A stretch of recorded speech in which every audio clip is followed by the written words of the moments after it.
All right, so let's see. I think he's just joined in the waiting room, so I'm going to let him in without further ado. Mr. Jim Mathers.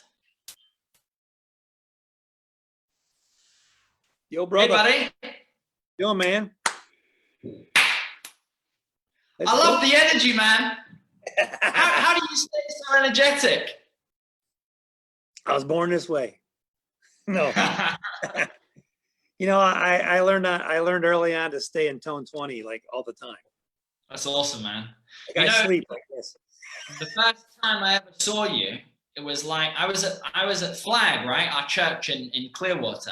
I was there for services, and I remember coming out of the building one day, and I saw this dude who was in this Maserati soft top with a big smile on his face and a big gold bracelet, driving off into the sunset. And I thought, man, that's one cool guy right there.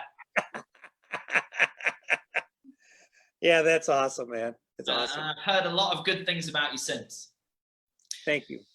You so, too. So for anyone that doesn't know Jim here is very well known in our community in the Church of Scientology. He's done a lot of good work for the church. He's also a renowned international speaker, a philanthropist, a very successful businessman, and has also had a lot of success as a consultant and using Scientology's administrative technology to help businesses flourish and prosper. So I don't know if there's anything you want to add to that, Jim, to anyone that doesn't know you. What's your sort of elevator pitch? Well, you know, basically, I'm a nuclear engineer by training, believe it or not, nuclear engineering. I chased Russians all over their oceans before you were born in the Cold War, which no one knows about anymore. And, you know, I was sitting there, I was 28 years old, and I'm going, damn, is this all there is to life? I had a bad marriage. I was in debt up to here. I hated my job. I was working for the US government as an engineer after I got out of the Navy. And I was like, it reminds me of that movie, As Good as It Gets. Is this as good as it gets? Yeah. I got another 40 years of this shit. So you mean because you had the job, you had all the things that you're kind of meant to have in life? Yeah. I mean, I had a new car. I had a wife who hated me. I had a job I hated. I had, you know, I was 28 years old, and I was a senior government engineer. So I was already, after I got out of the Navy, I went to the US Naval Academy. I had everything, man. I had every ticket stamped for like the perfect life. And I was miserable. Yeah, it's funny because one of my best friends who's now doing Scientology had exactly the same thing. The car, the house, the bad relationship, the perfect job, and yet totally unfulfilled. It's funny, you can reach that point where you've got everything that you should have by the age of 30. Leaves a lot of time for searching. Oh man, let me tell you. And when you have to drag your, I mean, you say, how have I always had this energy? No, I used to drag myself out of bed because I hated to go to my job, and I was building one of the biggest war machine carrying 24 nuclear ballistic missiles that could blow up the whole planet with one submarine. I'm like, that's what I was in charge of building. I was like, okay, I hate my job. Yeah. So you know, what was your first ever interaction with Scientology? How did you first come across it? Well, believe it or not, my chiropractor, when I was in the Navy, I was stationed in Seattle, and this guy was my chiropractor, and he was just a cool guy. We actually looked a lot alike. We had a good energy level, and I was in the shipyard for 2 years in Bremerton, Washington, and we became really good friends. And then I left the Navy in May of 1988, and I said goodbye. And he actually had found Scientology first, but didn't tell me about it right away. Like, for whatever reason, he didn't tell me about it for like 7 months. And I flew back to Washington State from Washington. I moved to Washington, D.C. So I lived where the government sits. And I went out, hey, so let's have dinner. And we're at dinner. And I haven't seen him in 6 months. And we really didn't talk. You know, I was busy with the new life and everything. And he says, I found it. And we're at dinner. I'm like, you found what? He goes, I found what we've been looking for. I go, what is it? He goes, Dianetics. And I go, what is it? He said, I'm not telling you. I'm like, what? Dude, now you got me all excited. What do you mean you're not telling me? He goes, you got to read this for yourself. It's the science of the mind. And as a nuclear engineer, I was always into science and finding the truth of things, right? And I said, oh, and I said, where do I get the book? He goes, a bookstore. I left the dinner. I said, see ya. So he was like completely like, go check it out for yourself. I'm not telling you anything. It's probably quite a clever tactic. Yeah. Well, you know, and it makes sense because sometimes, you know, when you look at Scientology and Dianetics, it covers so much. It's like, you can't describe this. Yeah. Look, I was baptized Catholic, raised a Lutheran. My best friends were Baptists. I was in the Navy. Guess what the Navy does? You get the flavor of the week. Every Sunday we'd go to the chapel. We may be in a Jewish celebration. We may be in a Muslim celebration. We may be in a Baptist celebration. So every Sunday it was kind of like who was in town. Oh, so you would practice almost every religion, or you explore almost every religion through being there? Yeah, I believed in God. Right. How you pray? Well, that depended on which Sunday it was. Yeah. I had a very open relationship with God, and it was kind of like I wasn't fixed on any one idea. Yeah. So when he said Dianetics, it was the science. I didn't know anything about Scientology yet. So I went and I literally left him at that dinner. And I was supposed to inspect a submarine. Instead, I went to the bookstore at about 8 o'clock at night, bought it, and there it was. I walk in the bookstore, and there's Dianetics in the front of the store. Like, I've never seen this before. Yeah. It's sitting in the front of the, I said, okay. I buy my book, I go back to my room. I read it all night long. Wow. I read it all the next day. And understand, I'm a nuclear engineer with you know, and Hubbard was in one of the first nuclear courses ever taught at George Washington University a long time ago with the guys who ended up developing the atomic bomb. And he was looking for the source of life energy, as opposed to how do we blow up the planet. It was like kind of like how is the planet held together, which I thought was a unique viewpoint, right? So I'm really digging this guy, and I'm like going, okay, reactive, okay, yeah. Do you do things without any apparent logical reason? Like even when you know you shouldn't do it, you fucking do it anyway. Excuse me. You go, why did I just do that? That was really stupid. I'm a very intelligent person, and I just did something that is very unintelligent, and I've done it more than one time.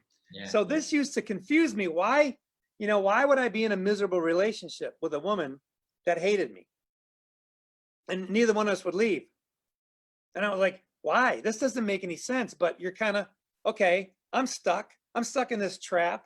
And all of a sudden I'm reading a book about how the mind works. And I went, man, you're talking right to me, baby. So I read the book in 2 days. I called up my friend, the chiropractor, and I said, hey, David, I said, this is so cool. I got to go. Where do I go clear? You know, clear is when you get rid of this reactive mind and the illogical thinking. He goes, I don't know. I said, dude, you're worthless. You won't answer any questions. He says, look in the back of the book. And sure enough, in the back of the book, there was a Hubbard Dianetics Center in Washington, D.C. So I literally went there. And when I got there, it said Hubbard Dianetics Center and Church of Scientology. And go, well, I don't need another religion. I've had so many different people tell me what to believe. So the first time you actually saw the word Scientology was when you went up to the center. When I went to the Hubbard Dianetics Foundation, I saw the word, the Church of Scientology. And I walked in and I said, listen, I just want the science. I don't need any religion. Yeah. And then, but here's the funny part. The guy who was in the church says, what's your definition of religion? And I went, no one's ever asked me that before. And so I started thinking, well, it's where you're forced to believe something or you go to hell. Yeah. He laughed. He says, hey, not a bad definition. Because I had been around a lot of people the prior year that each person was telling me I was going to hell. So pretty much about 45 of my friends told me I was going to hell because I didn't believe what they believed. And I said, that doesn't work for me. Yeah. Yeah. You know, it can't be just a straight belief with no logic. There's some logic to it. And so the guy opens up a dictionary and we look at the definition of religion. And I don't remember what it was at the time, but I was like going, well, okay. Well, then I asked him, I said, are you going to force me to believe something or I'm going to hell? Yeah. That's because if so, that's a deal breaker. I'm out of here. And he laughed and he said, so he showed me, and I'll never forget, this is my first day, my first experience with the Church of Scientology. He said, here's a bulletin called Integrity. And I don't have it handy, but like basically, if it's true for you, it's true. Yeah. And if it isn't true for you, it isn't true. And I went, and then he wrote, even if I say it, I went, that guy's got balls. Yeah. Because I was in the US Navy, and the US Navy says, you do it our way or we'll kill you. Yeah. Forget hell. You won't make it to hell. And I was like, wait a minute. So I get to read and choose what I believe. Yeah, I'm in. And you know what? That was 31 years ago, bro. Wow, really? And it's funny because you talk about like how L. Ron Hubbard studied nuclear engineering. He was also in the Navy. You must have felt like almost like a kindred spirit. You had so much to relate to. Well, I didn't know till later. I was actually doing the course on how to study. Now now listen to this. Here I am. I'm at the US Naval Academy as a freshman, getting treated like crap every day because your first year is basically hell. So I already been to hell, been there, experienced it. And I would say to my instructors, I say, you know, there's got to be a better way to learn than just memorizing this stuff and then puking it on a piece of paper. And they go, shut up and memorize.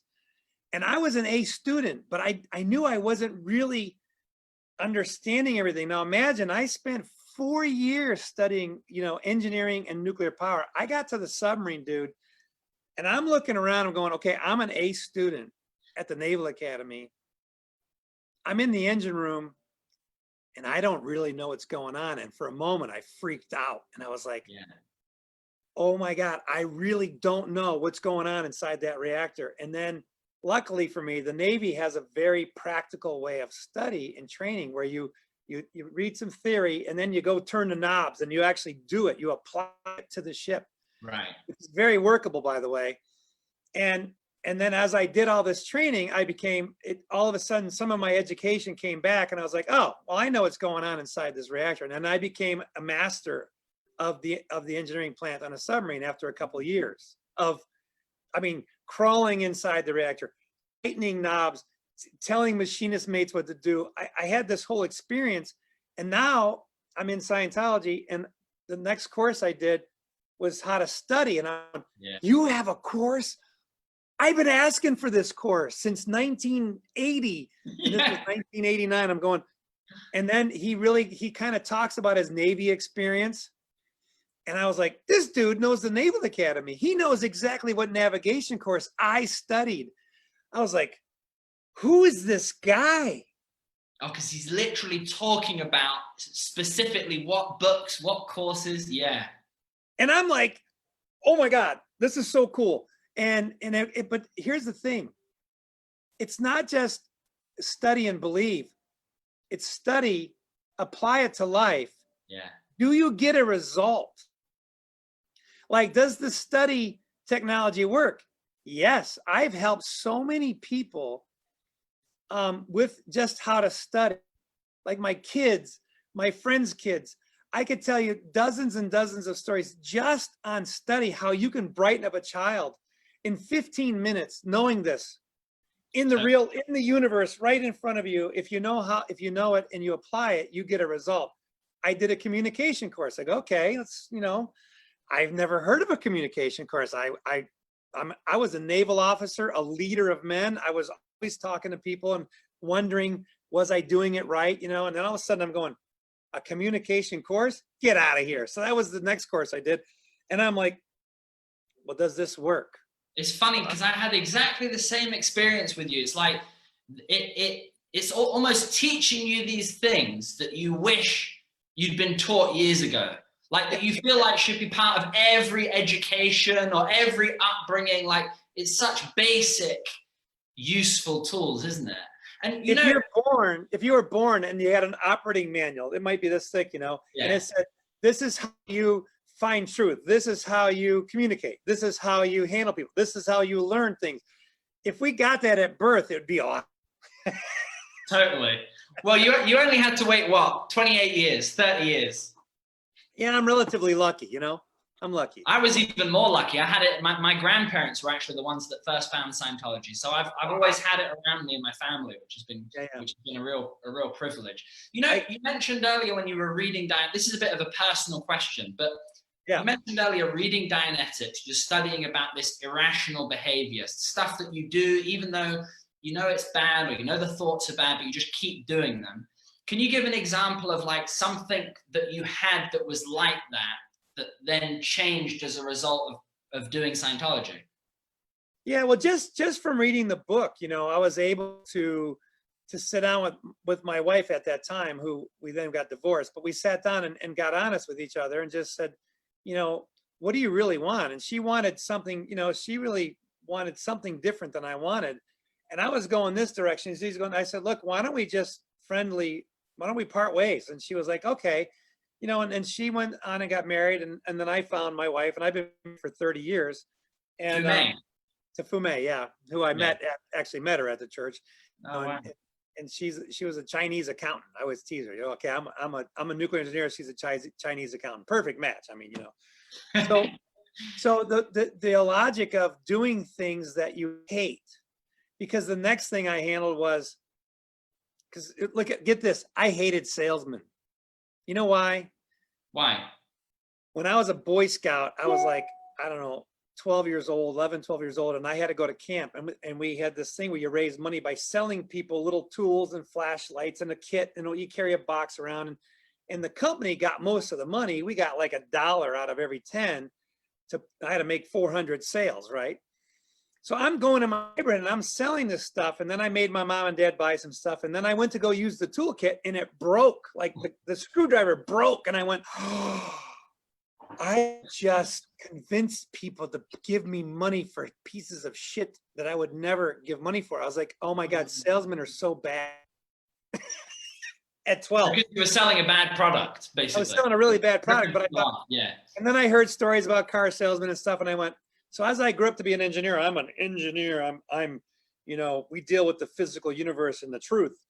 And then later I was going, okay, I don't make very much money as a nuclear engineer. I hate my job. And my friend convinced me to go try door-to-door sales.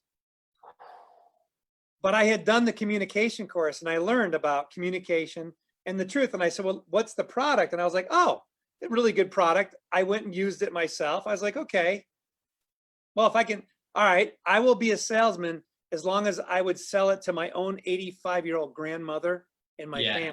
That's my test. Yeah. Could I sell it to myself and my family, and would I use it? And if it's true, I'll sell it. And that's been my vibe for 30 years as a sales leader, right? So you went from nuclear engineer to salesperson? No, door-to-door salesman, dude. And I made twice as much money as I did as a nuclear engineer. So I mean, 7 years of school, and you know, I'm making like 40,000 a year, and I start off my first week and I'm making twice as much money an hour as a door-to-door salesman. I made 100 grand my first year. Wow, with basically no formal training other than a little communication course. Communication course. Wow. And I would walk up to people and I would know. And then I learned with Dianetics and a communication course, you really understand why and how people react. So when someone reacts bad to me, I'd go, oh, that's not me. They're not, you know, they're having a bad reaction to something that I don't know what it is, but I would just look at them and go, okay, I understand this is not a good time. And they would kind of go, well, aren't you going to react and fight? And I go, I just look at them and go, no. And with the skill of communication alone, I actually had a guy pull a. While you were door-to-door selling? I knock on the door and the guy has a knife and he's got it at my stomach. He goes, what do you want? And when I did this communication course, it was like, you can handle any situation in life with communication. Well, talk about a real life test. So I looked him in the eye, I ignored the knife, and I started talking about dry cleaning. Obviously, this guy is in boxer shorts and no t-shirt, like 6'9", has got a 6-inch blade in my belly. And I start talking about dry cleaning. The guy gets all confused and I walked away. Wow. That's powerful. And I was like, wow, you can literally be confident enough of your communication skills to walk away from a guy holding a knife without any damage. And now your whole career has had some kind of either selling yourself or training salespeople has always been a part of it? Yeah. I've been in sales ever since. I've done sales and marketing. But I've run chiropractic clinics. I started this energy sales business I started in 1998. Yeah. And by 2000, I made my first $1 million. So I was happy. Because I said, you know, why should I be poor? I grew up very poor. I had nothing growing up. I lost my dad when I was young. You know, I was like the oldest of 5 kids. Like poor as in struggling month to month, paycheck to paycheck kind of thing? Well, I mean, we didn't have a lot of stuff. I had clothes and food. Yeah. You know, we weren't dirt poor, but we were pretty poor. And then when my dad died, my mom had insurance money, but she said, I can't afford to pay for college. You have to get a free ride. I'm like, oh, that's why I went to the Naval Academy. It was a free ride. Yeah, yeah. I mean, well, it's kind of free. You have to give 5 years of your life. So your lifeblood you give to the Navy. But, you know, it was a fair exchange. I had a great education. Wow. I can tell you. Where did you take Scientology from there? So you do a few courses. You do this course on study, communication. Was there anything that you did in those early days that also had a profound impact on you? Yeah, well, let me tell you a story. Because first of all, when you find out that you have something that you can help other people with, because I had a lot of friends, you know, and there's this one course. It's a free course on Scientology.courses.org, and it's called an assist course to help assist people, you know, simple things. And I'm going, does this really work? And there was one. Now I was in the Navy. Let me tell you something. I drank enough alcohol to fill a couple battleships by myself. I've seen a lot of drunk people and never knew how to handle drunk people, including myself. So in this assist course is an assist called How to Make a Person Sober Assist. And I was like, get out of here. Come on, man, there's no way. So I read this assist. It's very simple.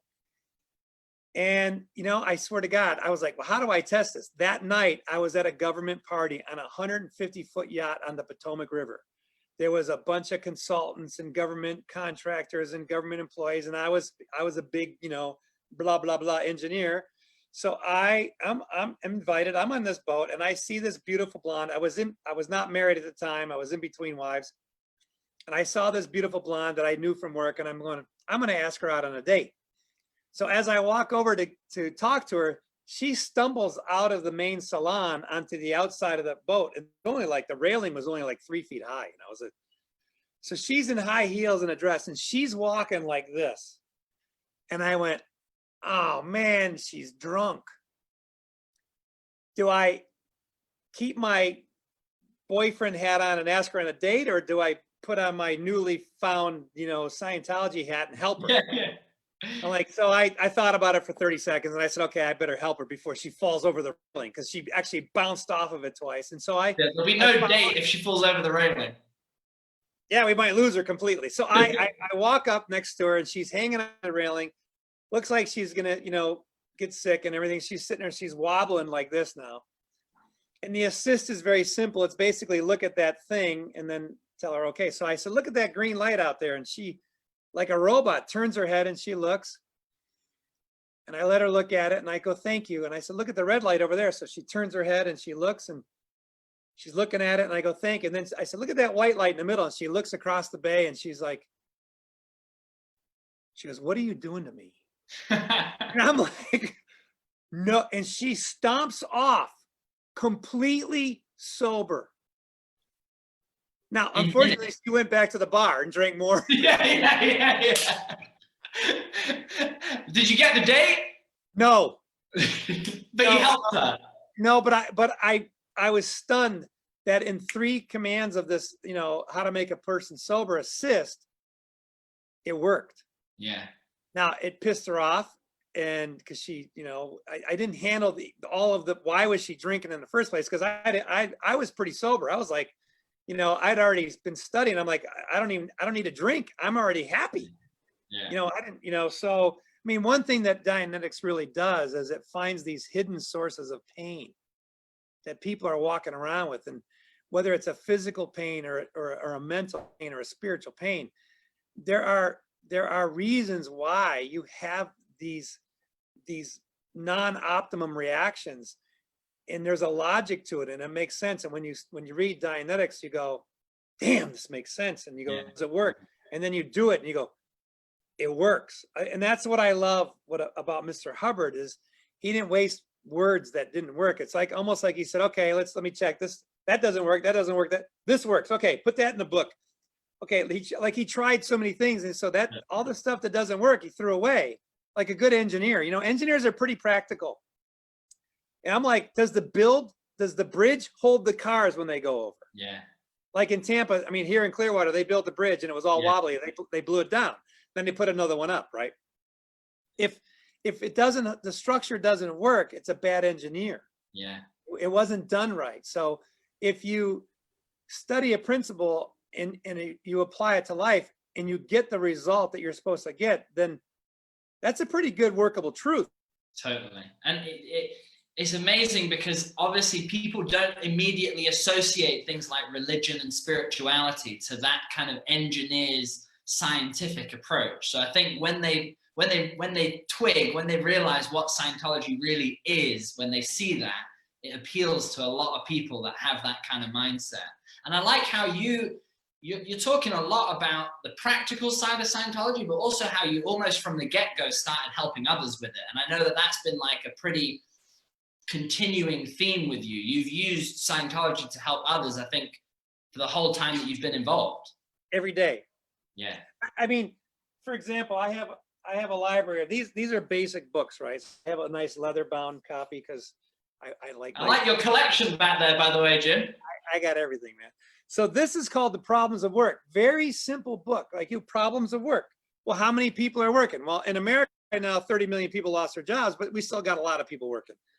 And for the people that lost their jobs, it's probably even more important to read that book. Exactly. If you're looking for a solution on how to actually get and hold a job that you want, it's in this little book, but there's all these little jewels. It's like the guy doesn't waste a lot of words. It's like literally, I have people that message me on Instagram or Facebook or email and people from around the world, because I've traveled around and I've told people, I'll help you any way I can help you from anywhere in the world. And people write to me and go, hey, Jim, I got this problem. Can you help me? And I go, yeah, hold on a second. And I turn around and I grab one of my books and I go, you got this book, or go buy this book, or go online. Like with Scientologycourses.org, there's 19 free courses. So I literally, to people in India, Africa, whatever, I say, I met a person in South Africa. I said, go on this website and do this little course. And she's like, how to handle a dangerous environment. Right now, people feel like the environment is dangerous. Some unseen enemy is going to kill us all, or the media is, one or the other. But I mean, I said, go do this course. And she goes, wow. I mean, it took her an hour. It was a free course. How hard is this? Yeah. We actually went down several years ago and met with the 10 of the South African kings.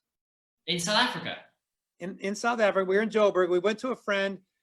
Peter Hayward's a friend of mine. He has a big safari camp. And we went to his camp and we hosted, some of Nelson Mandela's family. We hosted the top 10 kings of South Africa. And they came from all around South Africa, spent 3 days with us. And we introduced them to those 19 free courses. Amazing. And let me tell you, can I tell you a spiritual story? Absolutely. And now here's the thing. If you don't believe this, that's okay. Don't believe it. If anything I say you don't agree with, and I'm talking to the public right now, just throw it away. You can do whatever you wish with it, right? But here I am. I'm a white man in South Africa. We're surrounded. There were 50 people from 10 different tribes, including Nelson Mandela's great grandnephew and his brother and their retainers. Everybody brought their retainers and the wives. And so we had the wives and the guardsmen and everybody in this tent, and it was beautiful. And a friend of mine, a Black Baptist minister, Alfredi Johnson, spoke for a few hours. And then we invited someone to speak from one of the kings. And it was Nelson Mandela's great grandnephew, Prince Unati, who's now since passed away, but wrote an opera for Mandela, but it was incredible. Anyway, he got up and spoke. Now, let me tell you something. We're in a tent. It's all closed off. There's a flap behind him. And I'm at the back. And I'm sitting with one of the guardsmen in the back. And we're in the way back and we're just listening. The moment that Prince Unati started to speak, the wind started to blow from behind him over the entire people and out the back of the tent. And it just blew, steadily blew over all of us, from no wind to the moment he started to speak, wind blowing. Now, of course, I studied my books about South Africa before I went down there, and I studied the religious beliefs of South Africa before I went down there. Right. And I knew about the ancestors. Yeah. And if you don't know what that is, look at The Lion King. They kind of talk about it, right? Yeah, yeah. So I'm sitting there, and the wind's blowing, and then he was just talking about how blown away he was by Minister Reverend Alfredi's talk and all these wonderful things that Scientology was bringing to South Africa. And he hit the podium and he ended his talk, you know, and the moment he hit the podium, the wind stopped. And I'm like, my eyes are like this. I'm going, get out. And I lean over to the guardian, one of the guards, an older man like me, you know, and I said to him, and I said, brother, was that the ancestors who just came through the tent? His eyes got really wide. He goes, yeah. How do you know? Wow. And I said, wow. I said, I'm a Scientology minister. He goes, oh. Wow. And trust me, I had so many spiritual experiences in South Africa. Like those this. kind of things are like priceless, aren't they? Because I agree with what you said. Like, people don't need to believe it if they don't want to. But I think in reality, most people who are not just totally spiritually numb or shut off are looking for stuff like that. They want to know. They want to know, you know, I've always asked myself the big questions. I'm sure you have too. You know, who are we? Where do we come from? Where are we going? And even just being able to have experiences like that is so powerful, because just being aware of it, because another person might think nothing of it. Right. It was beautiful, man. I can tell you that I've done all the levels available in Scientology in 30 years. I've studied, I've trained, I've helped tens of thousands of people around the world with little problems and big problems. And, you know, I'll never forget the day, actually. I met someone on Facebook and she said, you know, I'm having a problem, blah, blah, blah. And she goes, I only make $500 a month. And, you know, I have one son and my husband abandoned me and I'm blah, blah, blah. And I said, okay. And she goes, I have this one Scientology book. I just can't seem to read it. But she's had it for 10 years. And I said, well, go to the first page of that book and just read the first, and plus, you know, she was from a different country. So she was Brazilian speaking English and she's reading an English book. And I said, just read the first sentence and look in a dictionary and make sure you understand every word in the first sentence. And then tell me what happens. And she goes, oh my God, I did that. And now I understand what the book is about. And now I can read the book and I'm using the dictionary. And her income went from $500 a month to $15,000 a month over the next 12 months. Wow. And she came back into the church in London and she said, okay, I'm back. Amazing.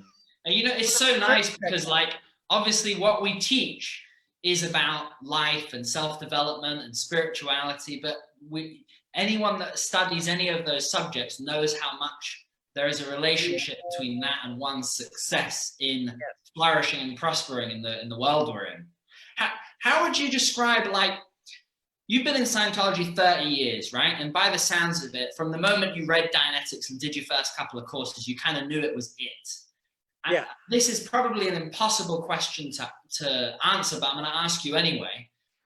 What's the impact it's had on you and your life, your career in that time that you've been practicing it? Well, remember when I said, you know, right before I found Scientology, I'm like, is this it? Is this all there is to life? Yeah. I mean, you know, I got this body and you know, I feed it, I exercise it. I have a wife who hates me. I have a job I hate.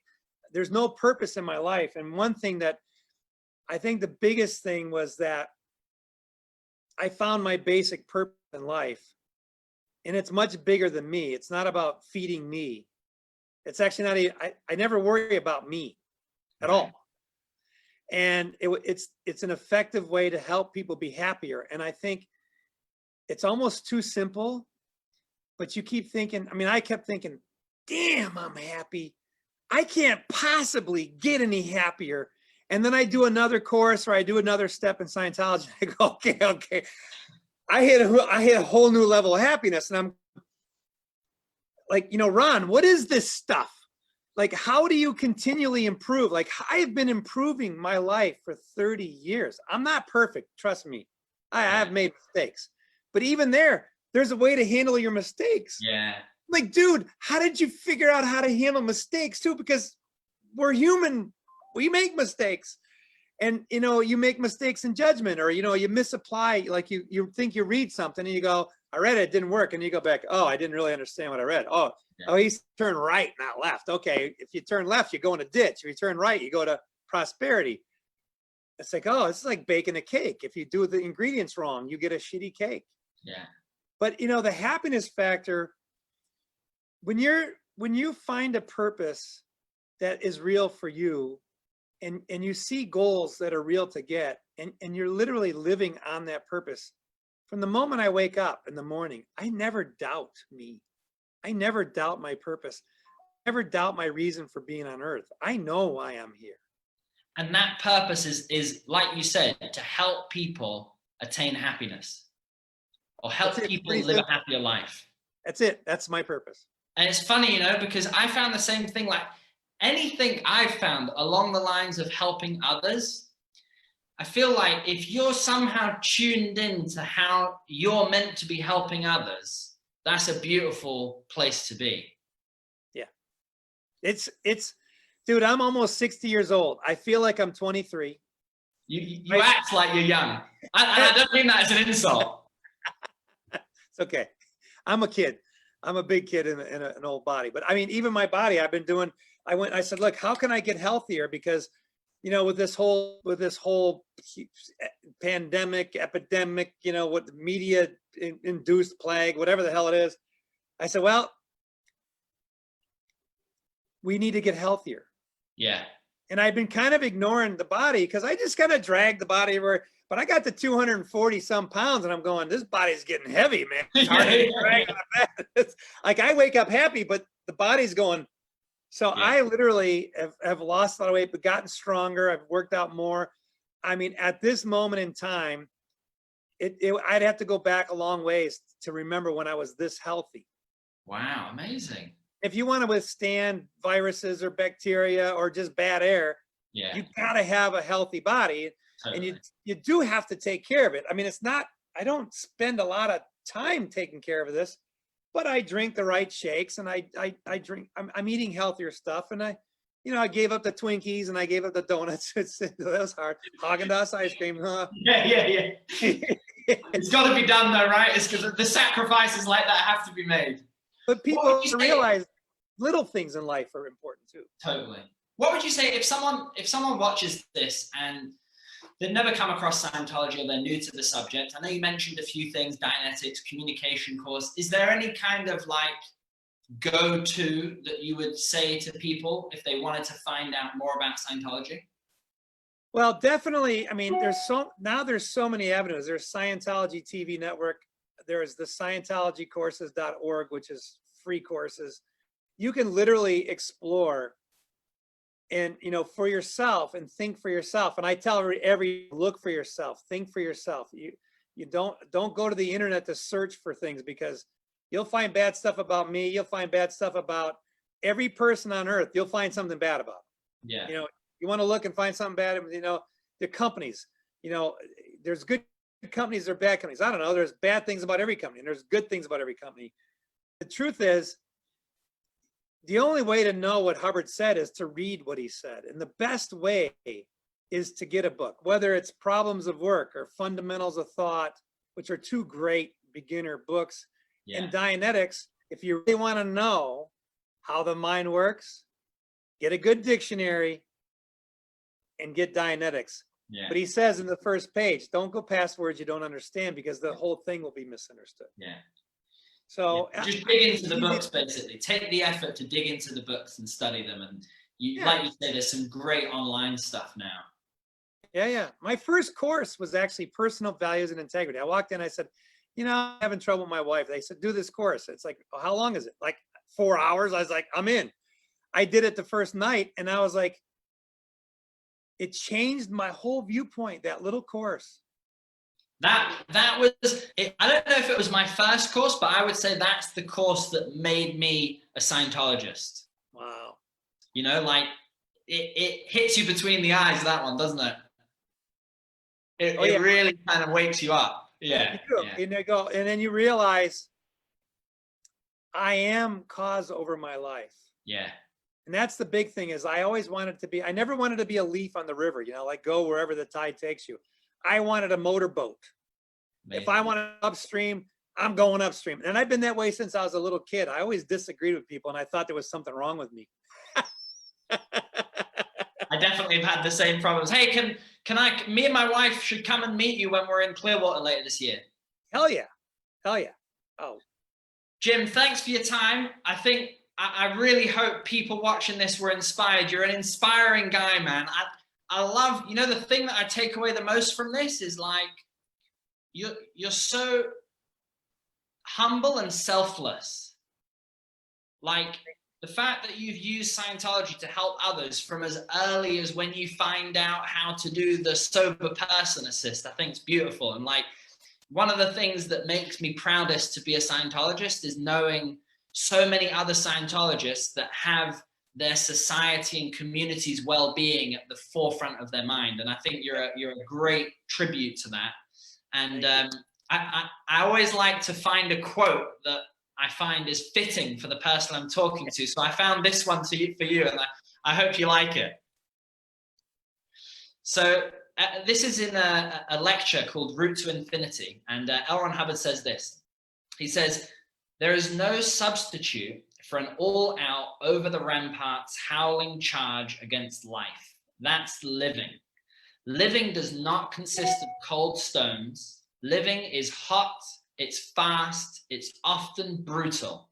It has a terrific gamut of emotional reactions. And I think you are certainly living. That's one of my favorite quotes. When I first read it, it's like, oh, okay, good. It's okay if I do this. Yeah, exactly. It's like, good, he's given me full permission. And let me clarify one thing. When you actually put yourself out there to help other people, when I say I don't worry about myself, I'm doing very, very good personally. Yeah. You know, I'm personally, my stuff is nice. I still have a Maserati. I have a nice house. I have a beautiful wife, beautiful kids. I'm doing great in every angle, but my focus, when you don't worry about yourself, it's interesting. The game is out here. Yeah. And it's a fun game. Yeah. To help people, really. And limitless. There's no limit. 8 billion people, baby. A lot of work to do.